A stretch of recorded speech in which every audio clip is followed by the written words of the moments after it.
Chemistry का अगला lecture है एटमॉस्फेरिक पोल्यूशन। इससे पहले अगर आपने प्रीवियस लेक्चर नहीं देखे हैं तो ज़रूर देखिए, 2-3 टॉपिक रह गए हैं। पूरा केमिस्ट्री कंप्लीट करवा दिया मैंने, पूरा साइंस का कोर्स कंप्लीट करवा दिया है। बहुत ही अच्छे तरीके से रिसर्च करके पूरी बुक बनाई है। एग्जाम में 95 से 98% क्वेश्चन आप 100% देखने को आपको मिलेंगे। देख लीजिए एटमॉस्फेरिक पोल्यूशन।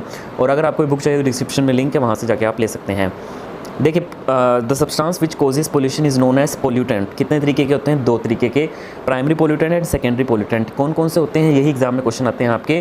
प्राइमरी पोल्यूटेंट वो होते हैं जो ऑलरेडी परसिस्ट हैं, the persist in environment in the form they are produce. जैसे वो प्रोड्यूस होते हैं वैसे इन्वायरमेंट में परसिस्ट हैं। लेकिन सेकेंडरी क्या होते हैं? प्राइमरी पोल्यूटेंट के रिएक्शन का वो प्रोडक्ट हैं, तो it is a by product of the primary pollutants. ठीक है, जब भी आप रिएक्शन कैरी आउट करवाते हो। एग्जांपल के तौर पर सल्फर डाइऑक्साइड, नाइट्रोजन डाइऑक्साइड, ये आपके प्राइमरी पोल्यूटेंट है। सेकेंडरी पोल्यूटेंट में आपके हो गए peroxy acetyl nitrate, ozone, aldehyde. ये बहुत इंपॉर्टेंट हैं, पैन की फुल फॉर्म भी कर लीजिएगा। उसके बाद कुछ गैसेस पोल्यूटेंट हैं। कौन कौन से? Oxide of sulphur, nitrogen, carbon and hydrocarbon. SO2 देख लेते हैं। It is highly toxic for animal and plants. इससे आपका ब्रोंकाइटिस होता है, अस्थमा होता है, एम्फीसीमा। एम्फीसीमा क्या होता है? जो आपके लंग्स होती हैं, लंग्स के अंदर एक गुच्छे टाइप छोटी छोटी गोलियाँ रहती हैं जहाँ पे गैसेस एक्सचेंज होता है, CO2 और ऑक्सीजन का। ठीक है, जहाँ पे आपका ब्लड जो है वो बेसिकली एक तरीके से प्यूरीफाई होकर आता है ब्लड, फिर वो हार्ट में जाता है पंपिंग के लिए। तो वो जो एल्विलाई हैं वो धीरे धीरे करके नष्ट हो जाती हैं, उनको ही बोलते हैं एम्फीसीमा। उसके बाद देखिए, it also causes I and throat irritation and breathlessness. Sulphur dioxide reduces the rate of formation of chloroplast and thus causes chlorosis. So it is highly corrosive and damage buildings, marbles and textiles. तो ये acid rain की वजह से ही सब कुछ होता है। Rain में जब यही एसिड मिल जाते हैं तो एसिडिक रेन बनता है। SO2 is oxidise to SO3 which reacts with water to give H2SO4। And जब ये H2SO4 हवा में सस्पेंडेड रहता है in the form of droplets और come down in the form of acid rain, तो वही है SO2 ऑक्सीडाइज होता है SO3।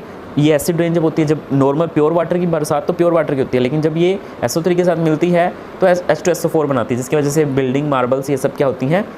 डिप्लीट होती हैं। इनकी शाइनिंग फेड होती रहती है। उसके बाद देखिए, oxides of nitrogen. Among the oxides of nitrogen, nitric oxide a colourless, odourless and nitrogen dioxide a brown gas with pungent odour acts as a tropospheric pollutant. उसके बाद देखिए, NO2 is highly toxic for the living tissue, causes leaf fall. It is corrosive oxide and helps in the formation of smoke. In the presence of oxygen, NO2 water के साथ react करता है या moisture के साथ करता है react, तो HNO3 बनाता है, which is an important factor for making acid rain. Carbon monoxide बहुत ही ज़्यादा डेंजरस है for more stable carboxy haemoglobin complex with haemoglobin due to which the delivery of oxygen to the organs and tissue is block. आपने देखा होगा कि घर के सारे दरवाजे आप बंद करके जब अंगीठी जला देते हो कोयले की, तो कार्बन मोनोऑक्साइड क्या हो जाती है? वहाँ पे बनने लगती है और आपकी हेमोग्लोबिन ब्लड के साथ वो रिएक्ट करके कार्बोक्सी हेमोग्लोबिन बनाती है और आप क्या करते हो? आप सांस लेने में दिक्कत आ जाती है और आपकी उस टाइम पे डेथ भी हो सकती है। उस टाइम पे काफ़ी ऐसे केसेस भी सुनने को मिलते हैं, अंगीठी वगैरह से कार्बन मोनोऑक्साइड प्रोड्यूस हुई और लोगों की उससे जान चली गई। Hydrocarbon, out of the hydrocarbon methane is the most abundant hydrocarbon pollutant. Higher concentration of hydrocarbon given the carcinogenic effect. Carcinogenic मतलब कैंसरस होता है ये, cancer producing the cause ageing of plant, breakdown of plant tissue and shedding of the leaves. उसके बाद देखिए, consequences क्या है? Green house effect हो गया, global warming, acid rain, smoke, classical smoke, photochemical smoke.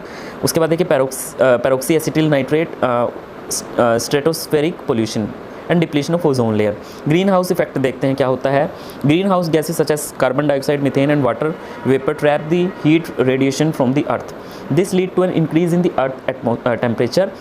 This heating up of Earth and its object due to the trapping of infrared radiation by the greenhouse gases in the atmosphere is known as greenhouse effect.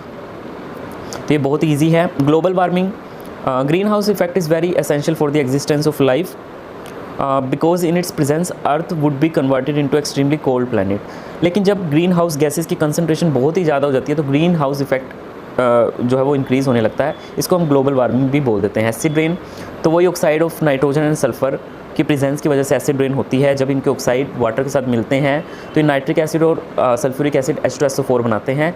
The rain that carry acid is known as acid rain. Smoke 2 तरीके का है, classical and photochemical smoke.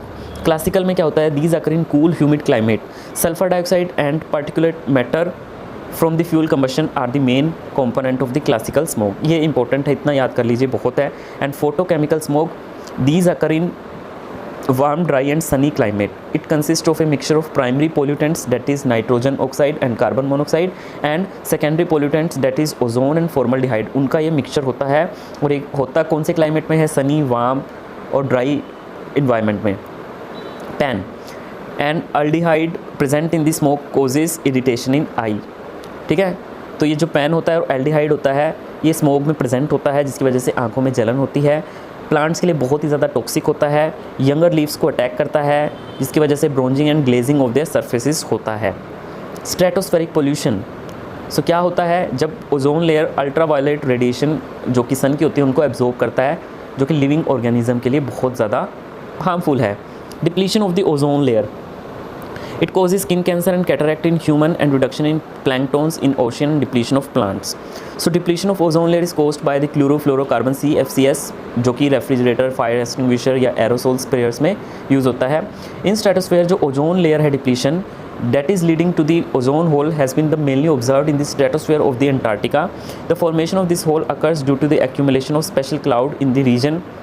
और ये जो whole की formation होती है क्यों होती है, क्योंकि एक रीजन होता है वहाँ पे स्पेशल क्लाउड का एक्यूमुलेशन हो जाता है. वो रीजन कौन सा होता है, पोलर स्ट्रेटोस्फेरिक क्लाउड. वहाँ पे स्पेशल क्लाउड बनते हैं एंड वहाँ पे CFC का इनफ्लो होता है.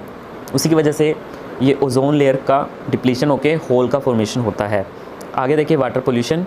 इन some part of India drinking water is contaminated by the impurities of arsenic, fluoride and uranium. In water some dissolve oxygen is also present. कैसी अशुद्धि होती हैं, आर्सेनिक की, फ्लोरिड की और यूरेनियम की वाटर के अंदर, और कुछ डिजोल्व ऑक्सीजन भी प्रेजेंट रहती है. क्योंकि हेल्दी एक्वेटिक लाइफ के लिए जो ऑप्टिमम वैल्यू है डिजोल्व ऑक्सीजन की 5 to 6 ppm होता है, लेकिन उससे कम चला जाइए तो ग्रोथ ऑफ फिशेस इनहिबिट हो जाता है. BOD बहुत इंपॉर्टेंट है ये, इसकी फुल फॉर्म में डायरेक्ट एग्जाम में आता है. ये is the total amount of oxygen mg होता है is required by the microbes to decompose the organic matter present in 1 litre है ये. 1 litre of water sample, 1 litre water sample में कितने अमाउंट ऑफ ऑक्सीजन mg में required होता है microbes के द्वारा, ताकि वो ऑर्गेनिक मैटर को डिकम्पोज कर सकें. ठीक है, तो वो बायोलॉजिकल ऑक्सीजन डिमांड है. जबकि केमिकल ऑक्सीजन डिमांड क्या है, वो ppm में होती है, that is consumed by the pollutants in water sample. So BOD is amount of oxygen required in mg by volume of water sample litre. And for the clean water BOD is less than 5 ppm, while for highly polluted water जो BOD है वो 17 ppm या इससे ज़्यादा होता है. इतना ही करना आपको बहुत इंपॉर्टेंट है.